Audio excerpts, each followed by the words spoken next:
Camilla, spark up the growth engines. The funeral directors have taken over the funfair. It's time for the economy to boom, says Rachel Reeves. The Chancellor has finally gone from gloomy and robotic to upbeat and boosterish. It's all actually quite Boris Johnson, but a lot of these projects won't even see spades in the ground for another decade.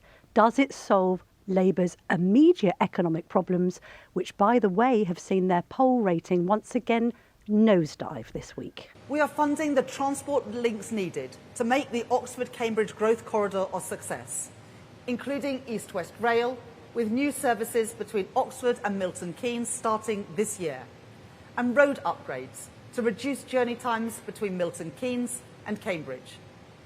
The government is also backing Andy Burnham's plans for the redevelopment of Old Trafford, which promises to create new housing and commercial development around a new stadium to drive regeneration and growth in the area.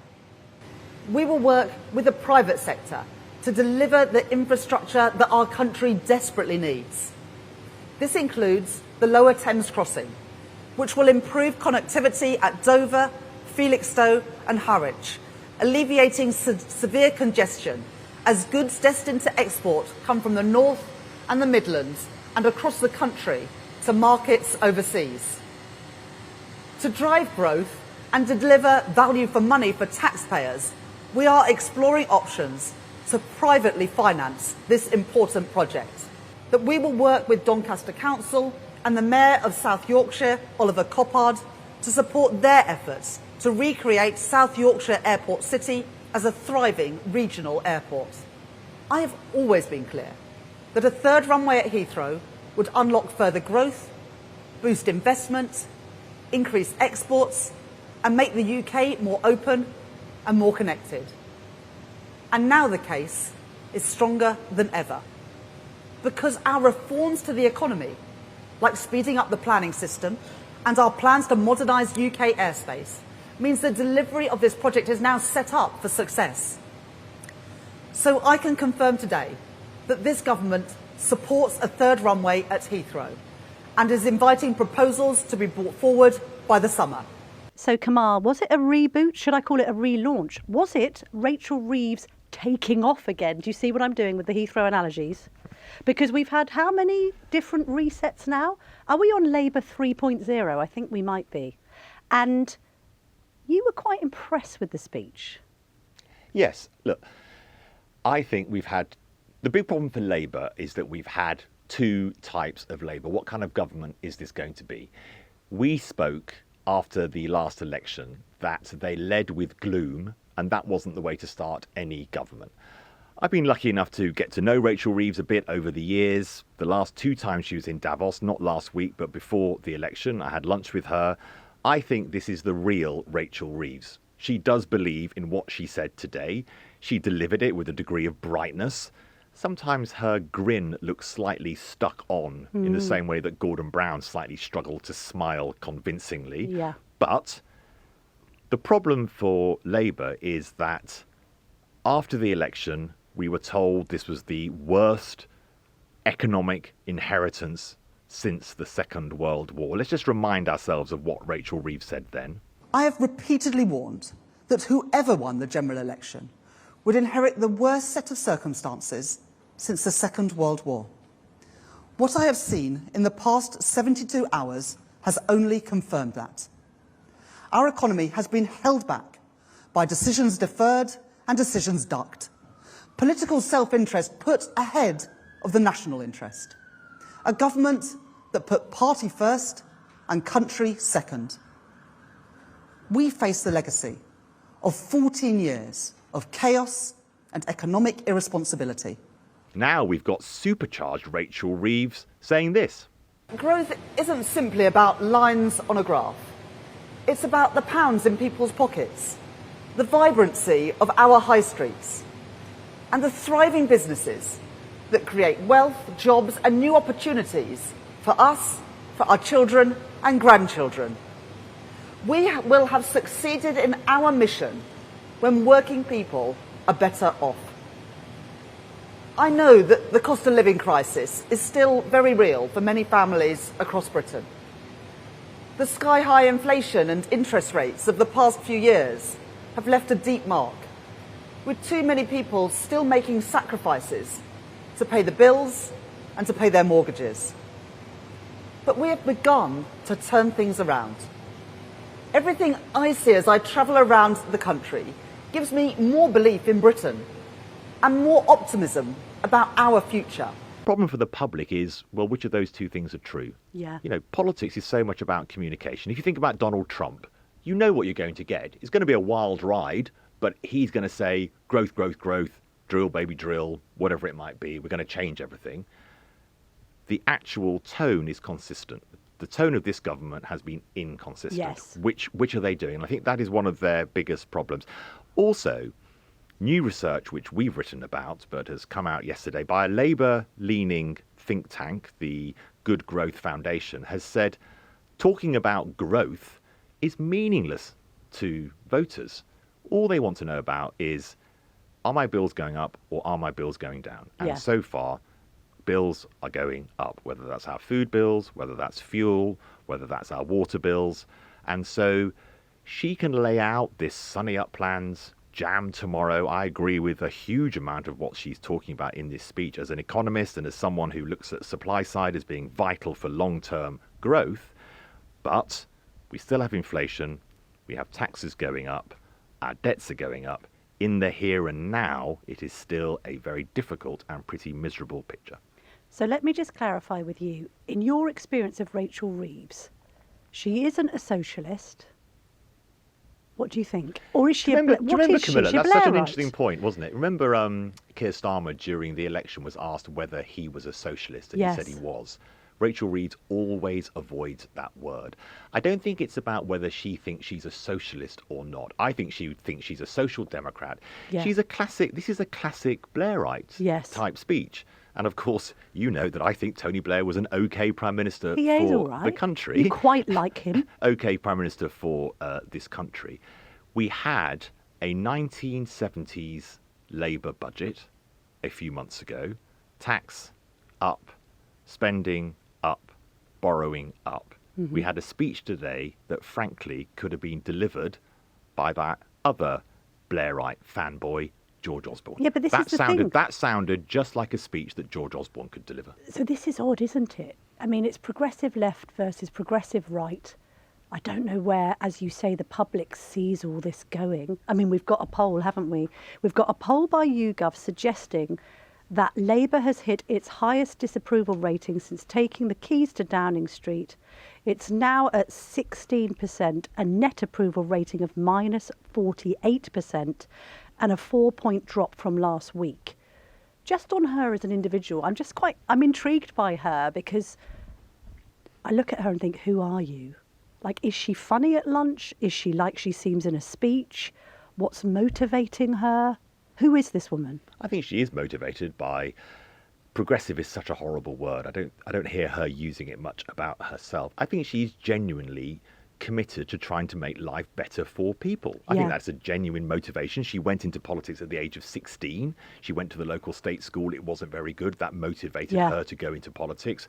Her parents worked in the public sector. Yes. She's very motivated by very honestly held values. I think that she is the genuine article in a way that Keir Starmer, who went from Jeremy Corbyn politics to the type of politics we see today over a very short period of time, I think he is far less consistent. I'm less sure who he really is. Really? But don't forget, I think he is the socialist and he's trying to cover Yeah, it but- up. And you're saying that Reeves isn't really a socialist and he's trying to cover up that he is a socialist. Yeah. And in order to restore kind of confidence in Labour and business, she's trying to make sure everyone knows she isn't a socialist. So this is why we're getting a bit confused. Yes, and I think the government is a slight push you, pull me government. And Yeah. as I've said before, and this was actually before the election when Rachel Reeves made her speech at Labour Party conference, my sense was, and you could see again, a different direction under a different Rachel Reeves as the Prime Minister, that it would be a very different tone to the type of tone that Keir Starmer sets. Don't forget, Keir Starmer served Jeremy Corbyn. Rachel Reeves refused to. Yes. She left the Labour front bench. A woman and of principle, yeah, we could she say. I think she has got principles. I think I'm constantly briefed by those very close to her, and I'm slightly laughed at the moment, but I believe that she believes this to be true, Rachel Reeves. She would actually like to cut taxes, but she Yes. believes, and this is the great problem that we'll now get onto, she believes that get economic growth first, and that will allow her to cut taxes. The key question is, will what she's announced today bring economic growth over the next 5 years? Because the next election is in 2029, and that is a popularity contest. If people's bills are still going up, prices are still going up, and the economy is not growing, they'll be out of office. But isn't all the feedback so far that no, it won't? That this might be great for growth in 2035, but terrible for growth between now and 2030. And that's hugely problematic. I'm all in favour, actually, of big infrastructure projects. I think they not only sort of help to grow the economy by creating more jobs and actually improving our bridges, roads, railways, airports, potholes and all the rest of it, but they're also quite symbolic of a country projecting out to the rest of the world that it's wealthy, that it's prosperous, that it's wanting to improve itself. So I'm all in favour of that. My problem with this, I think, is that it doesn't solve any of the immediate problems. And I was wondering, I don't mind telling you that I had lunch with Jacob Rees-Mogg yesterday, and I was discussing with him whether he thought, bearing in mind that YouGov approval rating having tanked for Labour, whether he thought that this is going to be a marathon and not a sprint, and actually there's a long time for Labour to recover and it could all be okay, or if the rot's already set in the first 6 months. And he was saying that he felt it was a bit like John Major in 1992. You're going to limp on and it's all just going to be awful and you're never going to win the next general election, regardless of the right being split and all that, just in a general principle. And I'm thinking maybe that is right. Maybe the public has already decided that these people aren't just bad but dangerous in some of their policies. And I thought the one marker where what will be their Black Wednesday, so to speak. And I think for Rachel Reeves, having mentioned growth in this speech every minute apparently, the marker will be, if we go into recession, is her credibility is going to be completely shot to pieces. I interviewed James Murray, who is a Treasury Minister, on my show. He couldn't rule out a recession in the next 12 months. I appreciate it's a bit of a trick journalistic question, because how long is a piece of string? But my goodness, if we go into recession, don't you agree that she is in deep doo-doo? Yeah, not just politically. The economics won't work. She can't support the type of borrowing that she's announced. She can't support the public sector reform that she has announced. Not only will she lose voters, but as we discussed in an earlier podcast, she will lose Labour. Yes. Because if she has to go back to the House on March the 26th, which is the next big spending moment when the Office for Budget Responsibility makes its economic forecast for the years ahead, if she has to go back then and announce emergency taxes and emergency borrowing, Which she hasn't ruled out, by the way. Public spending cuts, because Yeah. the fiscal rules have been broken by the fact that the economy has not grown. You're absolutely right. That is a moment of real high danger. All I would say, it was a loveless majority that got Labour in. The anger might be relatively shallow also against them, i.e. it could be quite volatile. The problem with 1992 and the Conservatives, which is where I think the analogy doesn't quite work, that was after 13 years of Conservative rule. So Conservatives were already battling against the idea of, you're kind of a bit over, we've had Yes. enough of you. And you always have this gentle move against the incumbent, constant. Labour hasn't quite got that. So they've had 6 months, which has been torrid, difficult, and very badly handled. If they could have a period of some growth, some things working, some optimism, I think the public, some of the public at least, that they need to get back into supporting Labour, will look at that speech and think, okay, I kind of agree with that. I want to see better rail links across the north of England. I want to see, better support for our technology leaders. I want to see a new runway at Heathrow. I want to see, the new roads, as you say, Camilla. Or Lower Thames Crossing. Well, maybe Yeah. they're saying, I would like to see some of these projects we thought had already been given the green light actually built. I started campaigning literally in this paper in 2010, the Sunday Telegraph, and I think that all of us, then launched a campaign to back a third runway at Heathrow after it had been scrapped under the Labour government. And David Cameron had said before he won the election in 2010, no third runway. We launched a campaign just after Cameron won that election in the coalition, saying there should be a third runway. That was in 2010. It was finally given the go-ahead in 2015. There was a whole commission under the banker, Howard Davies. I remember interviewing Howard Davies about why Heathrow mattered so much for our connectivity, for freight, not just passengers, etc., why it was so good for the economy. We're now in 2025, so that's 15 years since the Telegraph started its campaign. 10 years after David Cameron backed a third runway at Heathrow, and we are still in the ridiculous situation for a leading developed economy in the West that no new full-length runway has been built in the UK since the 1940s. It's nuts. I didn't realise, by the way, that back then, so in the Second World War, and I appreciate completely different population and indeed aviation industry, so just caveat it with that. I didn't realise Heathrow started out with 8 runways and actually had 3 originally before the jumbo jets got too big and the 3 had to become 2. So you could make a quite cogent argument for saying, I'm just restating what we had. Well, no, but people make the point who are on the pro-Heathrow expansion campaign that the likes of Frankfurt, which accommodate 20 million fewer passengers each year, have 4 runways. And we've only got 2. It doesn't make any sense. No. But then I appreciate that the good people of Hayes and Harlington, Chiswick, Barnes and the surrounding West London areas are completely fed up of too much noise and air pollution. But then my counter-argument to that is, well, you knew what you were getting when you moved there. I say this about people who complain about school traffic. Don't move near a school. Or people who complain about the pub being noisy late at night. Don't move near a pub. Or am I being completely unsympathetic?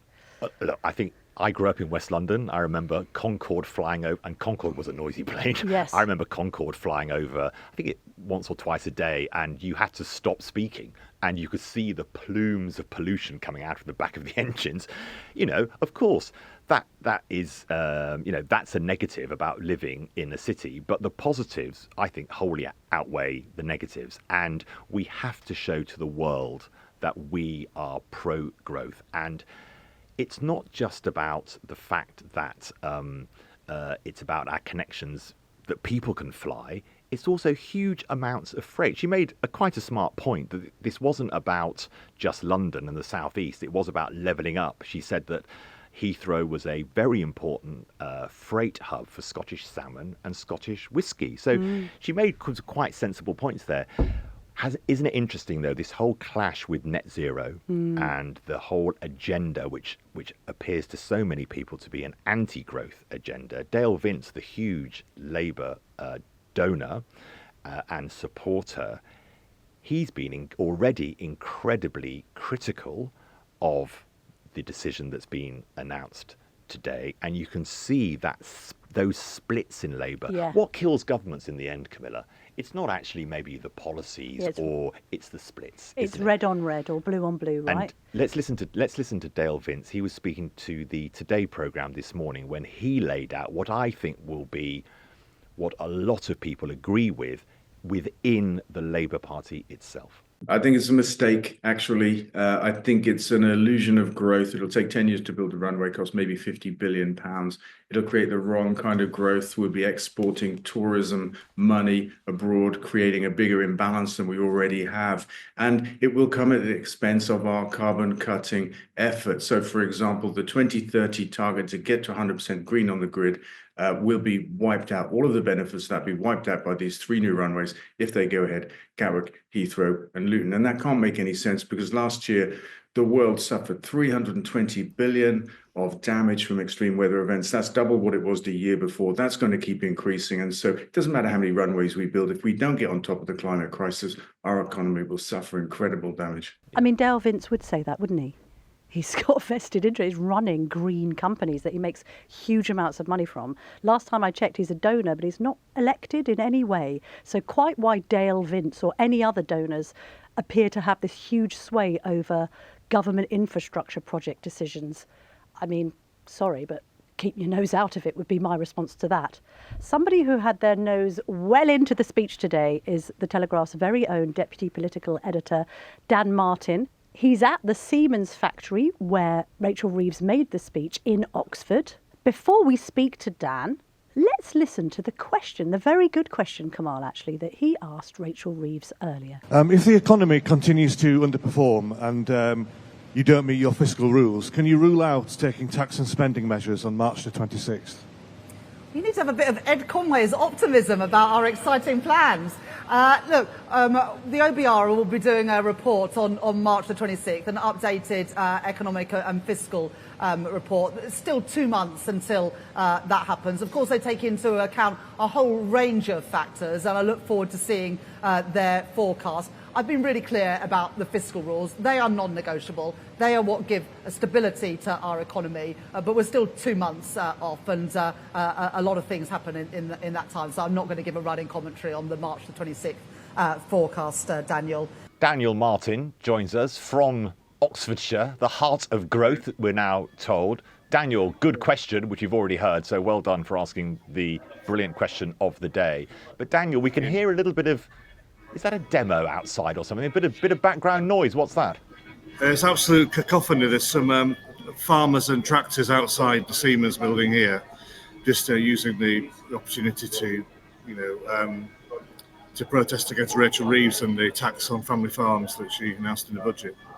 Excellent. So that shows the real world creeping into Rachel Reeves's new growth bubble. I mean, Daniel, how did it go down in the room? Business people were there.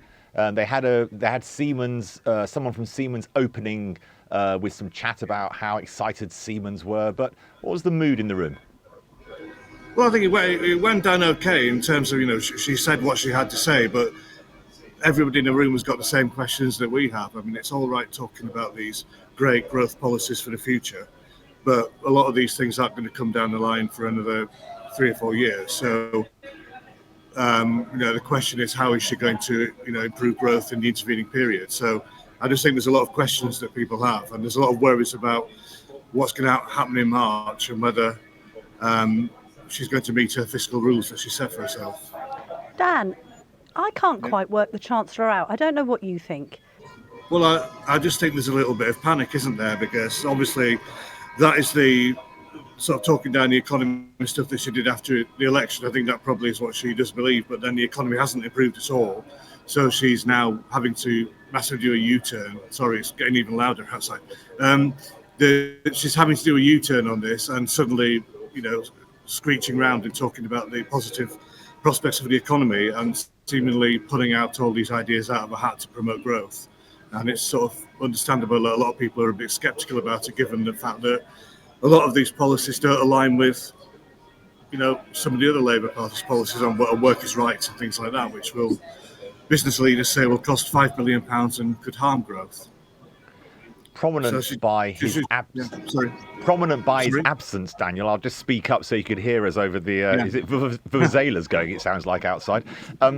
Prominent by his absence was one Ed Miliband. He said he was busy in meetings this morning, Camilla, which obviously couldn't break into a meeting to go and see emissions, go and see the Chancellor's most important speech of 2025 so far. But Daniel, which government cabinet or government ministers were there, and what message do you take from the fact that Ed Miliband couldn't quite make it out of Westminster? Well, the only 2 ones I saw, 3 were Jonathan Reynolds is the business secretary, Steve Reeder's environment, and Liz Kendall is work and pensions. Ed Miliband wasn't there, which is obviously interesting when the main announcement is on Heathrow, which obviously we know he doesn't really believe in. He was asked about it last week and he says he's not going to resign about it, but he certainly doesn't want to appear there and have his face there when it's being announced. And he's probably worried about some other sort of net zero measures that he's got as well. But at the moment, Rachel Reeves isn't touching, but who knows? If she's going to be sort of going for growth in the future, then she might touch. Another person who wasn't there also was Angela Rayner as well. She's massively behind the workers' rights agenda, which Rachel Reeves did sort of speak in favour of today. But with these worries that that's going to harm growth, you've got to wonder about that in the future and whether there could be any changes there. And also, Dan, is it a problem that Sadiq Khan, the London mayor, is against Heathrow expansion? We know why. It's politically expedient for him to be so, because a lot of the constituencies that are most directly affected by expansion are Labour voting. But does this create an environment where we then see a split in the Labour Party? He kind of drives a wedge, doesn't he, between himself and the Prime Minister and the Chancellor? Well, it doesn't make it any easier, and it's not just Sadiq Khan, it's some of those MPs. There's quite a few Labour MPs in London who've spoken out so much about Heathrow expansion in the past that they find it hard to change their view on that. So, John McDonnell, for example, as well. So it's not going to be an easy ride for her. But, I think were there signs last week that maybe Sadiq Khan was sort of softening his opposition a little bit? I don't know. But it does seem that she's absolutely determined to get this through. So, be a Reeves versus Sadiq Khan fight. Yeah, who would you back in that, Kamal? Well, I think in government terms, I think Rachel Reeves, she's the Chancellor of the Exchequer. Yeah. Sadiq Khan is the Mayor of London. I mean, Yes. those are different jobs, and Rachel Reeves is far, far more powerful. I don't think that what Sadiq Khan says is really bothering the residents of number 11. No. Daniel, do you think that, how are the Treasury briefing this? Do they think that this is going to move the dial at all in terms of polling? I think you're absolutely right to say, as we've been discussing, this is growth for the future, jam tomorrow, possibly, and possibly not about growth today. But in terms of the polling, we've had polling which shows again that the ratings for Labour are hitting new historic lows. Do they imagine that this breaks through for the public and that they can move the dial? I just wondered how they're actually briefing behind the scenes for us journalists to understand what Reeves is trying to do. I mean, one of the only briefing bits we got after the speech was the fact that the word growth was mentioned 31 times in Rachel Reeves' speech, which is apparently that was once a minute.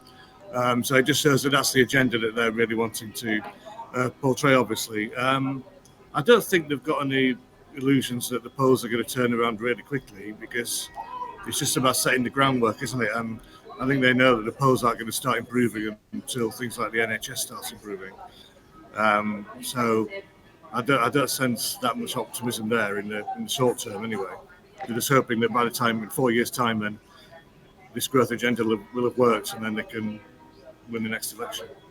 Deputy Political Editor Dan Martin, we will let you put some earmuffs on and protect your little ears from the sounds outside, running the gauntlet with the farmers on the way back to the car park. Yes. Thanks very much, Daniel. Well, Cheers. thank you. So we've discussed Sadiq Khan, Kamal, but Ed Miliband, conspicuous by his absence, as you and Dan have mentioned. Do you think this guy's days are numbered in Cabinet? Because clearly he's uncomfortable with this. He threatens to resign under Gordon Brown over Heathrow expansion. Now he's stuck between a rock and a hard place. You could say between a rock and an headstone about where he positions himself. He's all for zero emissions, carbon capture, green economies, net zero. It doesn't really align with the expansion of an airport, does it? The skis are certainly going in different directions, and that's always an uncomfortable place to be. I think the thing that will save him will be Keir Starmer's indecisiveness. Ed Miliband and Keir Starmer are very close. They are political travellers together. And Keir Starmer is actually loyal to the point of backing people that he shouldn't back. And I think that will save his position. But what you're seeing now is who is making the noise? Making the noise is Rachel Reeves.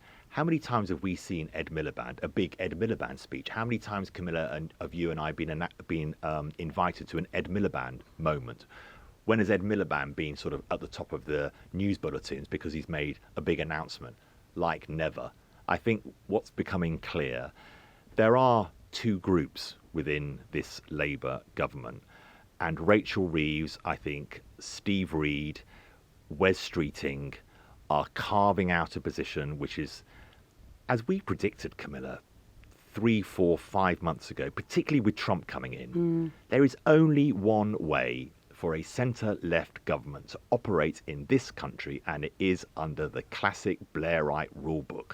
You've got to talk like that. But there is another group in Labour, which is Ed Miliband, Angela Rayner, Bridget Phillipson, that brigade, they are very different. And what Keir Starmer has done, he's trying to classically triangulate, but within his own cabinet. And the problem is, I'm not convinced politically that is sustainable or economically. I'm actually laughing because it's like, there's only one way a centre-left government can really rule in this country, and that is to rule from the right. Once again, it's a reminder that when it comes down to the nuts and bolts of things, the facts of life remain conservative. Camilla, you're so right. There's a very interesting point. I was just watching Rachel Reeves and seeing her performance. The first think tank she referenced, economic think tank she referenced, was the Institute of Directors, which is a bracing, free marketeer, Thatcherite think tank. Didn't mention the CBI, didn't mention the IPPR, didn't mention the myriad of left-wing think tanks that she could have said, and this is backed by the Resolution Foundation, the IOD. If Rachel Reeves is not sending a signal to us as journalists, to the public, you go onto the IOD's website, it's red in tooth and claw market materials. Yes. Get regulation out of the way, back entrepreneurs. I thought that was a really interesting moment. But also, just reflecting on it, this is once again history repeating itself. We've just had 14 years of the left and the right of the Conservative Party failing to coalesce. We've now got that repeated by Labour, but just it's David Lammy, Bridget Phillipson and Angela Rayner on one side, and your Steve Reeds, your Jonathan Reynoldses and your Rachel Reeves on the other. Is it any wonder that reform is doing so well when you consider that at least the MPs in that particular political party all agree with each other on pretty much everything? And they've got new things to say. I think that is a real problem of incumbency. Let's go through, look, if you talk through, none of these things have not been spoken about before. The Lower Thames Crossing, it's almost a kind of poster child for how Britain gets it wholly wrong. There's a fact that we have spent more researching and analysing whether we should have a Lower Thames Crossing than Norway has spent building one of the longest road bridges in the world. In the same time that we have been discussing building a bridge and spending hundreds of millions of pounds on that discussion, Norway has literally built the thing for less money. We're so bad. We're so rubbish. What is wrong with us? We've been talking about building an extra runway at Heathrow for decades. We didn't manage to build HS2. There was this hilarious story, I think a couple of weeks ago. They had the final opening of the A465 in South Wales. It took an upgrading of an A road, took 23 years and £2 billion. It's not just the back tunnel, the £100 million back tunnel. This country, and this is nothing to do with Labour or the Conservatives, this is to do with something we spoke about yesterday. Mission creep, risk averse, state and public sector. Here's where Rachel Reeves has a real problem. She does believe that the state doing things leads to growth. Yeah, that's not always the case. Well, rarely the case, to be frank with you, Camilla. And I think that's where the real problem from her comes. She did say, at least in the speech, that business drives economic growth. But as we know, businesses have been infuriated by actually the budget, which is affecting their day-to-day, not these highfalutin promises that may bring something tomorrow. And just one final thing to add to the you couldn't make it up pile. Less than 2 miles away from where Rachel Reeves made this speech is a car park, which is part of a £51 million park and ride scheme just outside Oxford, which is unused because they ran out of funding to build the link road between the car park and the main A40. What bit of madness does that tell us about this country? It's broken Britain, innit? This is the trouble.